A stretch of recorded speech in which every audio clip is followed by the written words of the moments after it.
Hey guys, Keegan here from YYC Hustle, and here are my picks for UFC 254. Let's do this! First fight that I'm betting on this card today, I got 4 fights for you, 4 picks. First fight I got for you is we got Robert Whittaker versus Cannonier. I like this bet. I like this fight, actually. I think this fight is Bobby Knuckles 100% all the way. You know, we got the man from the Land Down Under. You know, this guy's wrestling alligators, sparring kangaroos. He's going to take it down. No problem. Whatever. But, no. In all seriousness, no. I'm taking Robert Whittaker. Looked very good his last fight against Till. You know, went the whole full 5 rounds. Looked sharp. Looked good. In this fight, actually, Whittaker is actually a minus 110, and Cannonier is a minus 120. So almost a pick 'em, but I guess you could say Cannonier is the slight favorite. But I'm going to lay the vig for sure and take the minus 110 for Whittaker because, you know, former champion. He's fought Yoel Romero twice, so he's fought guys with good punching power. And I think he knows how to handle that very well. So I think he's going to go in there with a good game plan, and he's going to shut him down. So I'll lay the vig. I'm not going to tell you guys how much I bet in each fight. I'm just going to tell you that I'm going to bet 1 unit per fight. So you guys don't know, minus 110. So every $1.10 you bet, you make $1. So if I bet $10, if I bet $11, I make 10. If I bet $100, if I bet $110, I make 100. So that's how the vig works, just so you guys don't know. But yeah, I'm gonna lay the vig. So my 1 unit minus the vig for that fight, 100%. Bobby Knuckles taking it down. First fight, first pick on UFC 154. Bet number 2 on the day, I got a bit of a parlay for you guys. I got a 4-fight parlay. Again, I'm never telling you how much I bet. I'm just going to tell you my unit. So I got a 5-1 on my 1 unit bet. So I'm 1 unit getting 5-1. Or just about 5-1. Just under 5-1. So 4.8 to 1. Got a 4-fight parlay. I got Rakhmonov versus Alex Oliveira. Is the first part of my parlay. I got him at a plus 110. I'm very happy with that part of that parlay. It's the hardest part of my parlay as well. And I'm actually going to show you the parlay right here in the corner so you guys can kind of follow along. Right there, you'll see it. So I got him at plus 110. Alex Oliveira at the time was minus 140. Tough part of the parlay, you know, I'm just going to say the guy, man, from Kazakhstan because I don't want to keep butchering his name. But the Kazakhstani guy used to fight in M1 Look Global. And you got to be wary when you see guys fighting other promotions. But he was fighting M1. He fought some really tough guys there. Alex Oliveira can be a little hit or miss. The Kazakhstani guy also has some reach on him too. Has some decent wrestling. To make my parlay actually good, because like I said, I have 3 favorites and 1 dog. To get the value on it, I had to pick him. And I'm happy because the sharp money right now is actually all going towards him right now over Oliveira. He started at the line at plus 110, and now he's at minus 105, and Oliveira is down to a minus 125. So a lot of the sharp money is going there, so it made me feel a lot better about this bet. The second leg of my parlay, as you can see up here, is Jung versus Salman Alvi. And I'm taking Dong Jung all day, minus 150, or minus 345, my mistake, minus 345. Of course I'm going against Dong Jung. Come on, man. Salman Alvi, he got a dad bod, he got a supermodel wife at home, he ain't training, he got kids. Like, you got to keep that supermodel wife happy, or when he's gone in some other place, someone's going to be cheating on him with that supermodel wife. But no, in all seriousness, Sam Alvey is a 185er. This guy from Korea is probably on steroids. The golden snitch ain't around. He's looking, you know, he's going to kill somebody. But, no, Sam Alvey's lost his last handful of fights. He's actually lost his last 4, I believe. And he hasn't looked too good. So, Dong Jung, 2-0 in the UFC, 2 stoppages, taking him all day. The next part of the parlay is a rematch. Magomed Akilov versus Ion Kubalaba. I can't say these guys' names. I know who they are. We saw the last fight between them when Ion got a magnum on his face. And like, you don't get into a Russian dude's face. We all know that. Come on. You don't get into a Russian dude's face. You know, they go, Ivan Drago. Who die, you know? You just don't do that. And he did that mistake. Magomed, got the TKO, but, you know, he said he's playing possum.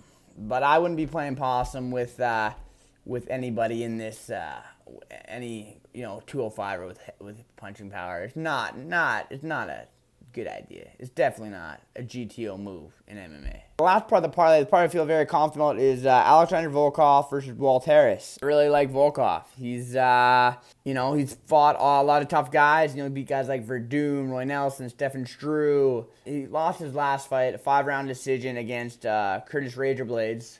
But that guy can only lose to people named Francis Ngannou. So, and he looked good in that fight. He had some shots. He landed some good shots there.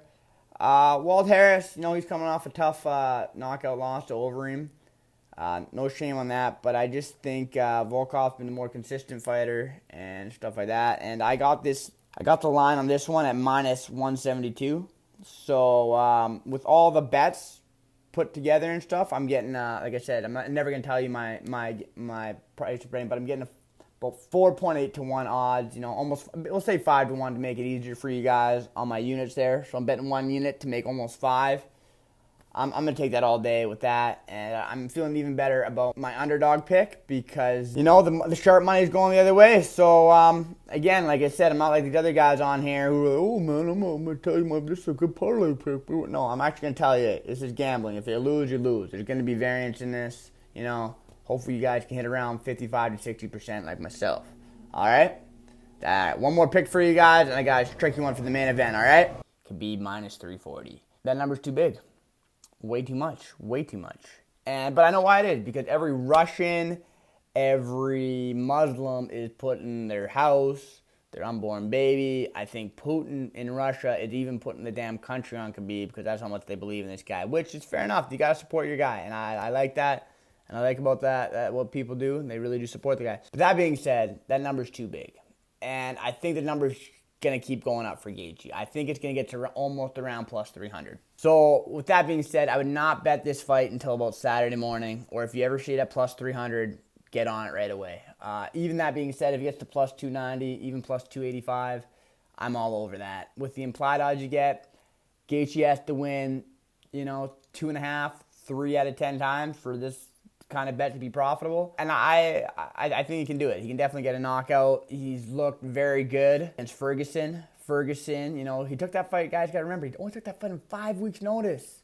And with all that crazy stuff and the pandemic and everything, and at the first fight back, and he showed how he could come over that adversity. So nothing's really going to faze him here. And another thing about Gaethje is back in like the early 2009, 2010 time, he wrestled Jordan Burroughs in college. And Jordan Burroughs has been the best wrestler the last 10 years. He had Olympic titles, multiple world titles. And in 3 matches, he only took down Justin Gaethje twice. And Burroughs is probably the best double leg in wrestling today. So Khabib could get tired. And all these nerds and analysts, oh yeah, Khabib doesn't get tired. Well, Khabib got tired against Ali Quinta, and Ali Quinta took that fight on a day's notice, and he was training for a 3-round fight. Khabib also got tired against Conor and had to take a round off before he finished him in the 4th. Remember that as well. So I'm thinking with Gaethje's game plan and everything, and I'll get to with Gaethje's game plan and with his new coach, his coach Trevor Whitman tried to help him out working behind jabs and stuff. I just like it. I'm not saying Gaethje's definitely going to win the fight. I just like the value you're getting. Now, with that being said, I'm kind of doing a mini hedge with that bet because I think if Khabib wins, he's going to win by a decision. And the over is over 4.5 at plus 150. So you win a unit and a half. So even if you bet, I was going to say make separate bets. A bet on the over at 4.5 at plus 150 and Gaethje to win. So then if Khabib does win in decision, you're still going to be up half a unit on both those bets when you take both of them. And if Gaethje just gets a knockout, you're still going to be up almost 2 units still. Hopefully you get at 300. With that being said. And like I said, with how Gaethje fought Tony Ferguson, Gaethje is not out of the round to win a decision or even get a late stoppage like you did before. So you could potentially be up 4.5 units with that bet. And I think it would be a safe bet to say that if Khabib wins a decision, you're still going to be up half a unit. So I think that's the best smart way to do this bet is bet the over because you're still getting a good number, and also bet Gaethje to win. So, because like I said, it's going to be a 50-50 fight, but if it goes to a decision and Khabib wins, you're still making money. And if Gaethje gets a knockout somewhere in there or a stoppage, or even with a decision, you're going to get lots of money. I think that's the best value. I'll put a bet there on the side so you guys can see it. Over 4.5 plus 150. And I don't know what the final number will be for Gaethje. Hopefully you can get around plus 300. So those are my picks. This is Keegan from YYC Hustle. Thank you guys for listening. I hope you guys stay lucky.